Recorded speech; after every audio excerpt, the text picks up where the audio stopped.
நீங்கள் யார் என்பதை எந்த அளவு சரியாக புரிந்து வைத்திருக்கிறீர்களோ,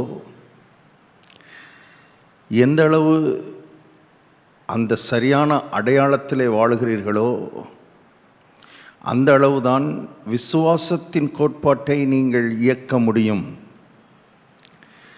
என்று மார்க் 11ஆம் அதிகாரம் 23வது வசனத்திலிருந்து நான் உங்களுக்கு சொல்லிக் கொண்டிருக்கிறேன். எவனாகிலும் இந்த மலையை பார்த்து நீ பெயர்ந்து சமுத்திரத்திலே தள்ளுண்டு போய் என்று சொல்லி தான் சொன்னபடியே நடக்கும் என்று தன் இருதயத்தில் சந்தேகப்படாமல் விசுவாசித்தால் அவன் சொன்னபடியே ஆகும். இந்த தான் சொன்னபடியே நடக்கும் என்று தன் இருதயத்தில் சந்தேகப்படாமல் விசுவாசிக்க வேண்டுமானால், நான் சொல்கிறது நடக்கும், நான் என்ன வாயை திறந்து சொன்னனோ அது அப்படியே நடக்கும்ன்ற அந்த விசுவாசம் வரணும்னா என்னை பற்றிய ஒரு சரியான தெளிவு எனக்கு இருக்கணும். தாயின் வயிற்றில் பிறந்து நாம் வளர்ந்து நாம் கடந்து வந்த பாதைகள், நம்முடைய வாழ்க்கையில் நடந்த சில சம்பவங்கள், நம்முடைய வாழ்க்கையின் பல அனுபவங்கள், இவைகளெல்லாம்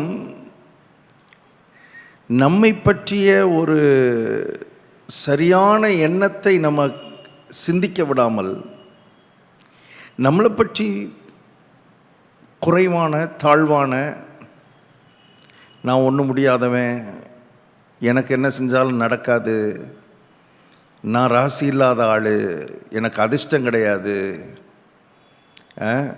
என் தலையெழுத்து இவ்வளவுதான், இப்படிப்பட்ட எண்ணங்களினால் சப்கான்சியஸ் நிறைய பேருக்கு நிறைஞ்சு கிடக்கு.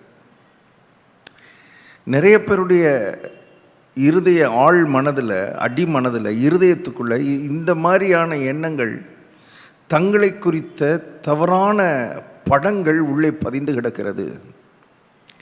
ஆகவே ரட்சிக்கப்பட்டு ஞானஸ்நானம் எடுத்து சபைக்கு வந்த பிறகு கூட அந்த உள்ளே இருக்கிற படங்களை சரி செய்யாதனால, உள்ளே இருக்கிற ஒரு அதில் போய் பதிந்து போன சில பதிவுகள், ஆழ் மனதிலே ஏற்பட்ட சில பதிவுகள் ரெக்கார்டாகி அது அப்படியே இருக்குது.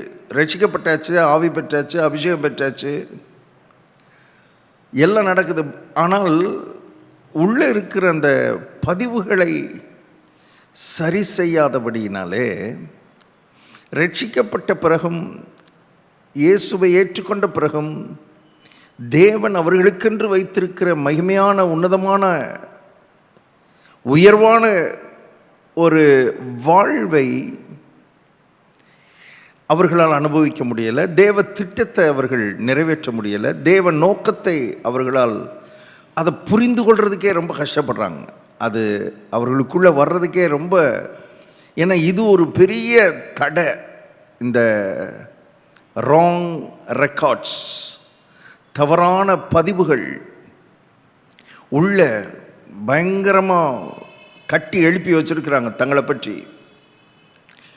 இது அதனால தான் இதுக்கேற்ற வார்த்தைகளை நாம் உள்ள மறுபடி கொண்டு போய், இது வார்த்தையை வச்சு தான் நம்ம அந்த பதிவுகளெல்லாம் அழிக்க வேண்டியது இருக்கிறது. ஸோ நம்மை குறித்த அடையாளம், தப்பான அடையாளங்கள் எல்லாம் பல நிகழ்வுகளினாலே, பல அனுபவங்களினாலே, பலருடைய வார்த்தைகளினாலே, பலர் நம்மை பார்த்த பார்வைகளினாலே, பலர் நம்மை நடத்திய விதங்களினாலே, ஏராளமான தவறான ஒரு எண்ணங்கள், சிந்தை உள்ள அப்படி பதிந்து போய் கிடக்கிறது. அதனால் மக்கள் நான் சொன்னாவெல்லாம் நடக்கவா போகுது, நான்லாம் ஒரு ஆளா, நான் சொல்லியா நடக்க போகுது. அதனால தான் முதல்ல நீங்கள் சொல்லி நடக்கிறதுக்கு முன்னால், அதை விசுவாசிக்கிறதுக்கு முன்னால், நீங்கள் யாருன்றத கர்த்தர் எப்படி உங்களை பார்க்கிறார் என்பதை, கர்த்தருடைய பார்வையில் நீங்கள் யார் என்பதை நீங்கள் உள் வாங்கணும், கர்த்தர்ட்ட கேட்கணும். என்னுடைய அந்த உள்ளே இருக்கிற கடந்த கால அந்த பதிவுகள் எல்லாம் அழிந்து போகட்டும் ஆண்டவரே. ஆக்சுவலாக வேதம் சொல்லுகிறது பழையவைகள் ஒழிந்து போயின. அதை விசுவாசிங்க. எல்லாம் பழசு. அது மனுஷன் பேசுனதாக இருக்கலாம், உங்கள் சொந்த பந்தங்கள் பேசுனதாக இருக்கலாம், உங்கள் டீச்சர் பேசுனதாக இருக்கலாம், உங்களுடைய நண்பர்கள் உங்களை பற்றி சொன்னதாக இருக்கலாம், நீங்கள் கடந்து வந்த பாதையாக இருக்கலாம், நீங்கள் செய்த சில தவறுகளாக இருக்கலாம், பல காரியங்கள். கர்த்தர் சொல்றார், பழையவைகள் எல்லாம் ஒழிந்து போயினன்னு நம்பு. முதல்ல விசுவாசி. அதெல்லாம் ஒழிஞ்சு போயிடுச்சு. திரும்ப திரும்ப திரும்ப திரும்ப அதிலேயே வாழ்ந்து கொண்டு இருக்காத. இப்போ ஒரு புதிய அடையாளத்தை கர்த்தர் கொடுக்கிறார். You are child of God. நீ தேவனுடைய பிள்ளை என்கிற அடையாளம். இந்த அடையாளத்தை எந்த அளவு நீ பற்றி பிடித்து கொள்கிறாயோ, எந்த அளவு நீ இந்த அடையாளத்தில் வாழ்கிறாயோ, எந்த அளவு இந்த அடையாளத்தை குறித்த உணர்வின் நிச்சயத்துக்குள்ளே நீ வருகிறாயோ, அந்த அளவு உனக்குள்ள விசுவாசம் உன்னை அறியாமல் உள்ளே பெருகிக்கிட்டே இருக்குது. உங்களை அறியாமல் உள்ள ஒரு அந்த விசுவாச காற்று அடித்து கொண்டே இருக்கிறது. இது உள்ளே போக போக, இந்த வார்த்தைகள் உள்ளே போக போக, நான் சொல்கிறேன், நான் பேசிக்கொண்டிருக்கும் பொழுதே, இந்த வார்த்தைகளை கேட்டுக்கொண்டிருக்கும் பொழுதே உங்களுக்குள்ளே ஒரு விசுவாச தீ மூட்டப்பட்டு கொண்டிருக்கிறது. ஒரு விசுவாச அக்கினி உங்களுக்குள்ளே பற்ற வைக்கப்பட்டு கொண்டிருக்கிறது. அருமையான தேவனுடைய பிள்ளையே, கர்த்தர் நமக்கு உதவி செய்வாராக. 3 காரியங்கள் நமக்கு வேணும்னு சொன்னேன். 3 அடையாளங்கள் நமக்குள்ள ஆழமாக பதியணும். முக்கியமாய், முதன்மையாய் இந்த 3 காரியங்களில் நமக்கு ஒரு நிச்சயம் ஏற்படும் பொழுதுதான் நான் சொன்னபடியே நடக்கும் என்கிற அந்த விசுவாசம் நமக்குள்ளே வரும். அதில் முதலாவது அடையாளம் நான் தேவனுடைய பிள்ளை. இது எங்கேருந்து எடுத்தோன்னா, இயேசுவுக்கு பிதா கொடுத்த அடையாளம். இவர் என்னுடைய நேச குமாரன். He is my beloved son. So முதலாவது அந்த அடையாளம். இன்றைக்கு 2வது அடையாளம், அதிலிருந்தே நான் சொல்ல போகிறேன். அது என்னென்னா, இவர் என்னுடைய குமாரன் இல்லை, இவர் என்னுடைய நேச குமாரன். நான் நேசிக்கிற குமாரன், நான் அன்பு செலுத்துகிற குமாரன். So the second identity we should have is that we are loved by God. தேவனால் நேசிக்கப்படுகிற ஒரு நபர் நான் என்கிற ஒரு நிச்சயம் நமக்குள்ள வரணும். தேவனால் நான் அன்பு கூறப்படுகிறவன், தேவனால் நான் நேசிக்கப்படுகிறவன், தேவன் என் மேல் அன்பாகவே இருக்கிறார், நான் தேவனுக்கு நேச பிள்ளை, நேச குமாரன், நேச குமாரத்தி. நல்ல கவனிங்க, இந்த அடையாளத்துக்கும் மார்க் 11:23 சொல்லப்பட்டிருக்கிறது போல, தான் சொன்னபடியே நடக்கும் என்று தன் இருதயத்தில் சந்தேகப்படாமல் விசுவாசிக்கிறதற்கும் நெருக்கமான தொடர்பு இருக்கிறது. கர்த்தருக்கு என் மேலே மட்டும் பிரியம் இல்லை, கர்த்தருக்கு என் மேலே மட்டும் கோபம், என்னமோ தெரில, கர்த்தருக்கு என்னை மட்டும் பிடிக்கலை, இப்படிப்பட்ட எண்ணங்களை பிசாசு நல்ல ஆழமாக விதைச்சி வச்சிருக்கிறான் அநேகருக்குள்ள. கர்த்தருக்கு என்னை மட்டும் பிடிக்கலை, கர்த்தருக்கு என் மேலே மட்டும் கோபம், இந்த மாதிரியான எண்ணங்கள் மனதை போட்டு அலக்களிக்குது மக்களுக்கு. இவர்களால் மலையை பெயர்த்து தள்ள முடியலை, அதனால மலை கூடையே வருது, ஆண்டு கணக்காக கூட வருது. இவர்களால் ஒரு அடி எடுத்து முன்னால் வைக்க முடியலை, ஒரு இன்ச் முன்னேற முடியலை, தேவனுடைய நன்மைகளை பெற்றுக்கொள்ள முடியலை, பரலோகம் இவர்களுக்காக திறப்பதில்லை. அப்படியே இருந்த இடத்திலேயே, இருந்த நிலையிலேயே அவர்கள் தங்கள் வாழ்க்கையை கழித்து கொண்டிருக்கிறார்கள். இவர்கள் மூலமாய் எந்த தேவ திட்டமும் தேவ நோக்கமும் நிறைவேறல. ஏன்னா கர்த்தருடைய அன்பிலே, கர்த்தர் என் மேலே அன்பாக இருக்கிறார் என்கிறதுல 1008 சந்தேகம். இந்த வார்த்தை கேட்டுக்கொண்டிருக்கிற உங்களோட கர்த்தர் பேச விரும்புகிறார். சந்தேகத்தோடு நீங்கள் இந்த இடத்துல உட்கார்ந்துருக்கலாம். இன்றைக்கி இந்த சந்தேகத்தை அகற்றி உங்கள் ஆவிக்குள்ளே ஒரு நிச்சயத்தை கர்த்தர் கொடுக்கும்படி விரும்புகிறார். இந்த நிச்சயத்தை நீங்கள் வளர்த்து கொள்ள விரும்புகிறார். இந்த நிச்சயத்திலேயே உங்கள் ஜீவ காலமெல்லாம் நீங்கள் வாழ வேண்டும் என்று விரும்புகிறார். Very important identity. நான் தேவனுடைய நேச பிள்ளை, அவரால் அன்பு கூறப்படுகிறாள். அன்பு என்பது மகா பெரிய சக்தி. அன்பை குறித்த உணர்வு நம்முடைய லைஃபையே பயங்கரமாக சேஞ்ச் பண்ணிடும். அந்த அன்பை குறித்த வெளிப்பாடு இது உங்கள் ஒட்டுமொத்த வாழ்க்கையை மாற்றக்கூடியது. ஆனால் இதில் தான் பிசாசு சந்தேகத்தை ஏற்படுத்தி விட்டுறான். இதில் தான் சந்தேகத்தை ஏவாளுக்கு இதில் தான் சந்தேகத்தை ஏற்படுத்தினான். நீ இந்த கனியை சாப்பிட்டேன்னா தேவனை போல மாறிடுவ, நன்மை தீமை என்னன்னு உனக்கு தெரிஞ்சிடும். அப்படி நீ தெரிகிறதும், அப்படி நீ தேவனை போல மாறுறதும் இந்த ஆண்டவருக்கு பிடிக்கலை. ஏன்னா அவருக்கு உண்மையிலே உன் மேலே அன்பு இல்லை. உண்மையாக உன்னை நேசிக்கலை. விதையை தூவி விட்டான். இன்னைக்கு மனுக்குலமே சீர்கெட்டு போய் கிடக்கிறது. இந்த ஒரு விதை இதிலிருந்து கர்த்தர் நம்மளை தூக்கி மறுபடி இந்த எண்ணத்திலிருந்து, இந்த சீர்கேடான வாழ்க்கையிலிருந்து தூக்கி எடுக்கும்படி தான் தேவன் தம்முடைய ஒரே பேரான குமாரனை விசுவாசிக்கிறவன் எவனோ அவன் கெட்டு போகாமல் நித்திய ஜீவனை அடையும்படிக்கு அவரை தந்தருளி இவ்வளவாய் உலகத்தில் அன்பு கூர்ந்தார். ஸோ கர்த்தர் இந்த உலகத்துக்கு என்ன தேவைன்றதை அவர் கண்டுபிடித்தார். பாருங்க, இந்த உலகத்துக்கு தேவை பணம் இல்லை, உலகத்துக்கு தேவை படிப்பும் அறிவும் இல்லை. இதெல்லாம் 2வது 3வது 4வது. உலகத்துக்கு மிக முக்கியமான தேவை அன்பு. ஏன்னா உலகத்தை படைத்தவர், மனிதனை படைத்தவர், இந்த மனுக்குலத்தை படைத்தவருக்கு தான் தெரியும் இந்த மனிதனுக்கு என்ன தேவைப்படுது. இந்த மனுக்குலம் நல்லா இருக்கணும்னா மனுக்குலத்துக்கு என்ன தேவை? அன்பு தேவை. அதனால தான் அன்பு கூர்ந்தார். உலகத்துக்கு சட்ட திட்டங்களை கொடுக்கல, கொள்கைகளை கொடுக்கல, பக்தி சடங்குகளை கொடுக்கல, சம்பிரதாயங்களை கொடுக்க வரவில்லை. உலகத்தில் அன்பு கூர்ந்தார். உலகத்துக்கு தேவை அன்பு, லவ். இந்த தேவன் கொடுக்கிற அன்பை இந்த உலகத்தில் எந்த மனிதனும் கொடுக்க முடியாது. எந்த மனிதனும் எந்த மனுஷியும் கொடுக்க முடியாது. அன்புன்ற பேரில் ஏதோ சில காரியங்கள் நடக்கலாம். ஆனால் தேவ அன்புன்றது வேற. அது நிபந்தனையற்றது, அது எல்லையற்றது. இந்த வார்த்தை கேட்டுக்கொண்டிருக்கிற உங்கள் ஒவ்வொருவரையும் கர்த்தர் நேசிக்கிறார், உண்மையாய் நேசிக்கிறார், மனதார நேசிக்கிறார், அன்பு கூறுகிறார். இந்த தேவ அன்பில் மக்கள் சந்தேகப்படுறாங்க.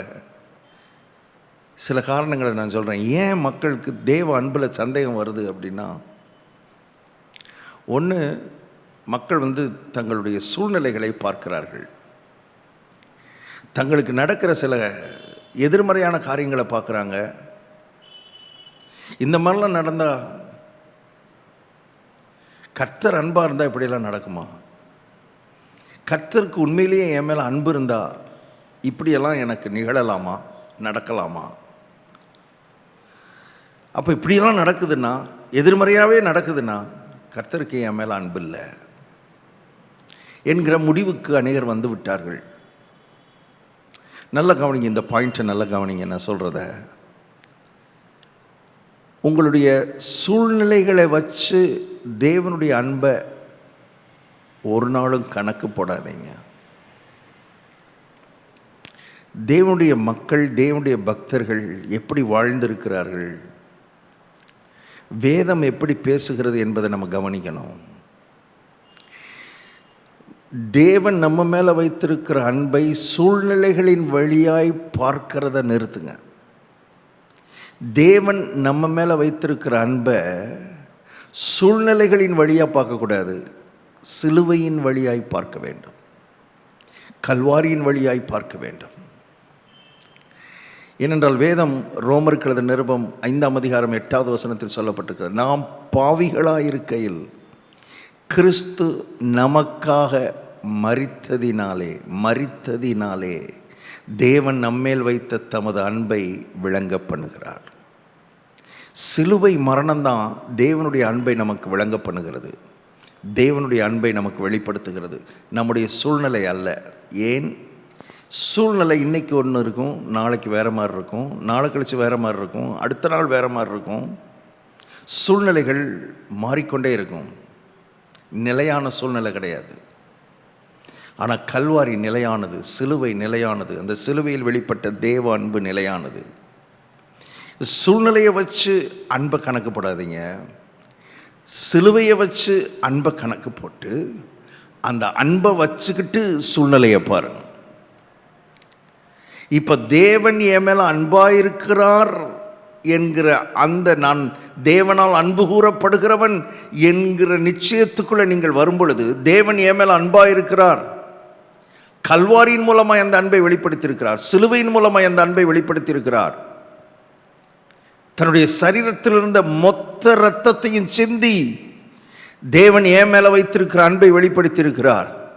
அப்படியானால் நான் சொல்கிறபடியே நடக்கும் என்று அவர் சொல்லி இருக்கிறதுனால, நான் அன்பு கூறப்படுகிற நான் சொல்கிறபடி நடக்கும். இந்த மலை பெயர்ந்து சமுத்திரத்தில் தள்ளுண்டு போகும். உங்கள் வாழ்க்கைக்கு முன்னால் தடை பண்ணி உங்களுக்கு நின்று கொண்டிருக்கிற அந்த மலையை பெயர்த்து தள்ள முடியும். Because you are loved by God. நீங்கள் தேவனால் அன்பு கூறப்படுகிறாள், தேவனால் நேசிக்கப்படுகிற ஒரு நபர். தேவனுடைய அன்பு உங்கள் மேலே அருமையானவர்களே முழுவதுமாய் உங்கள் மேலே கொட்டப்பட்டிருக்கிறது என்பதை தெரிந்து கொள்ளுங்கள்.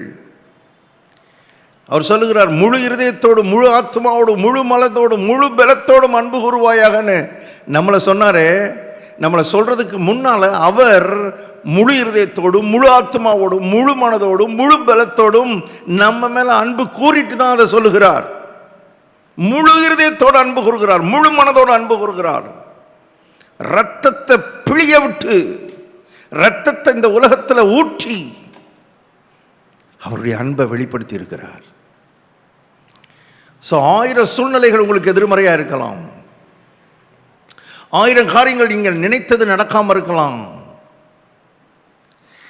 நீங்கள் விரும்பாதது நடந்து கொண்டிருக்கலாம் உங்கள் வாழ்க்கையில். இதன் மத்தியில் இந்த நாளில் கர்த்தர் அவருடைய அன்பினால் உங்களை நிரப்ப விரும்புகிறார்.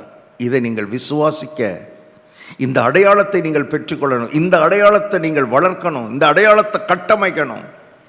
ஒவ்வொரு நாளும் நீங்கள் சொல்லணும், நான் தேவனுடைய பிள்ளை, தேவன் என் மேல் அன்பாகவே இருக்கிறார்,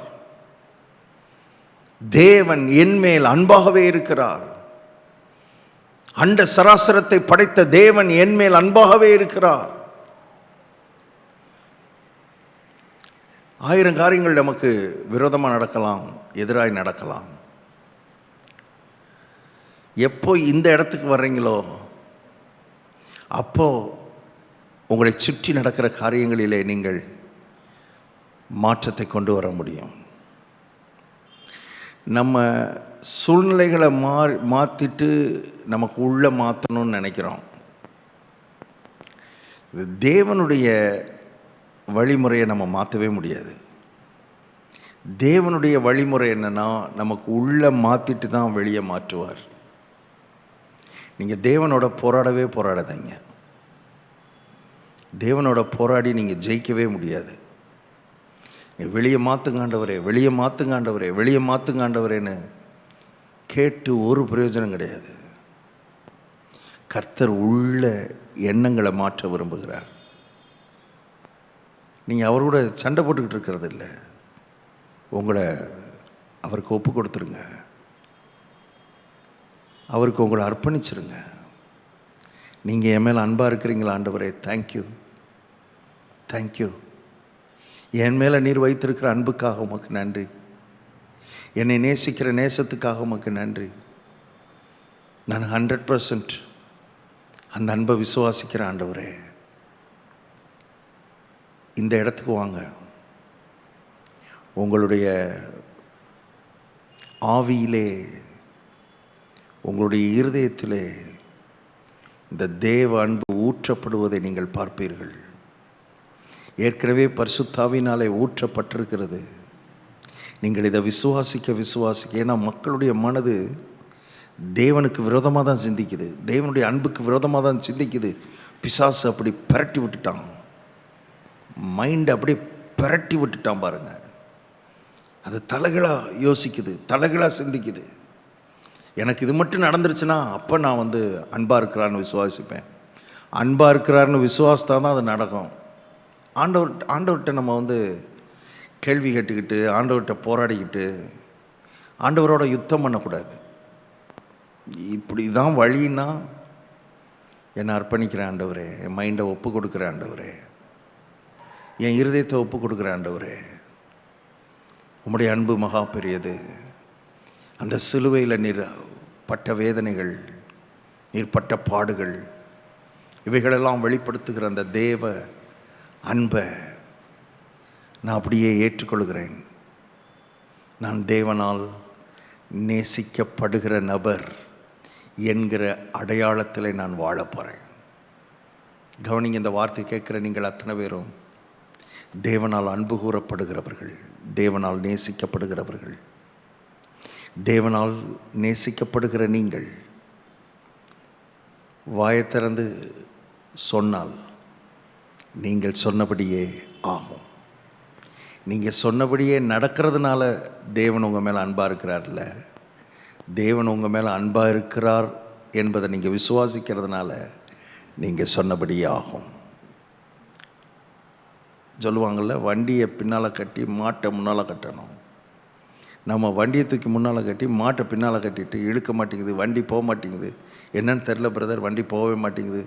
என்னென்னமோ பண்ணி பார்த்துட்டேன் பிரதர், வண்டி போக மாட்டேங்குது. நான் தலைகளாக நின்று பார்த்துட்டேன் பிரதர், வண்டி போக மாட்டேங்குது. நீங்கள் இன்னும் குட்டிக்காரனாக அடித்தாலும் வண்டி போகாது, ஏன்னா மாட்டை பின்னால் கட்டியிருக்கீங்க.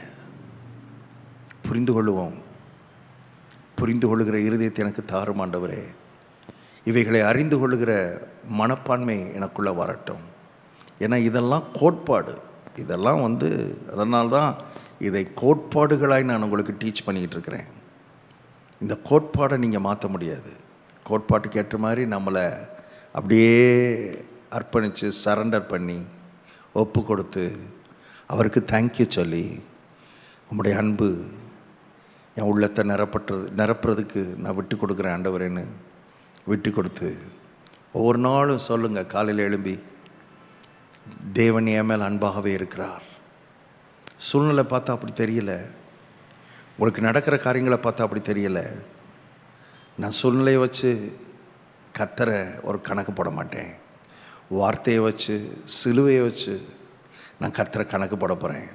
ஏன்னா சிலுவை தேவனுடைய அன்பை வெளிப்படுத்துகிறது, இந்த வார்த்தை தேவனை வெளிப்படுத்துகிறது.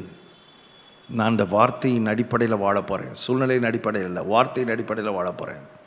தேவன் என் மேலே அன்பாகவே இருக்கிறார். தைரியமாக நான் சொல்ல போகிறேன், அதை விசுவாசிக்க போகிறேன், நம்ப போகிறேன். சொல்லி பாருங்கள், சில நாட்கள் நீங்கள் சொல்லி பாருங்கள். அபாரமான மாற்றங்கள் உங்கள் வாழ்க்கையில் நடக்கிறத நீங்கள் பார்ப்பீங்க. இது கோட்பாடு, இது ஒரு விதிமுறை. அந்த விதிமுறை உங்கள் வாழ்க்கையில் செயல்படும். ஜெபிப்போம். நல்ல பிதாவே, தேவனுடைய அன்பை குறித்த வெளிப்பாடுகளினால் எங்களை இந்த நாட்களில் நிரப்போம்.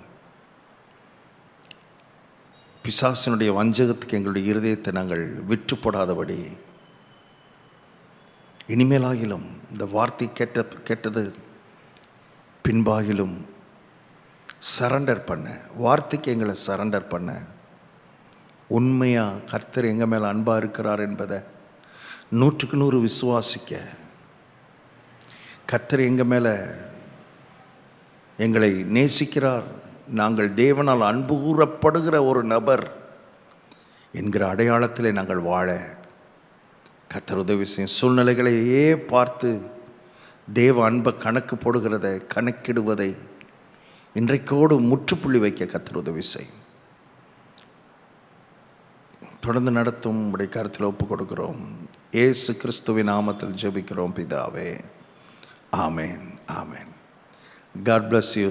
Jesus loves you.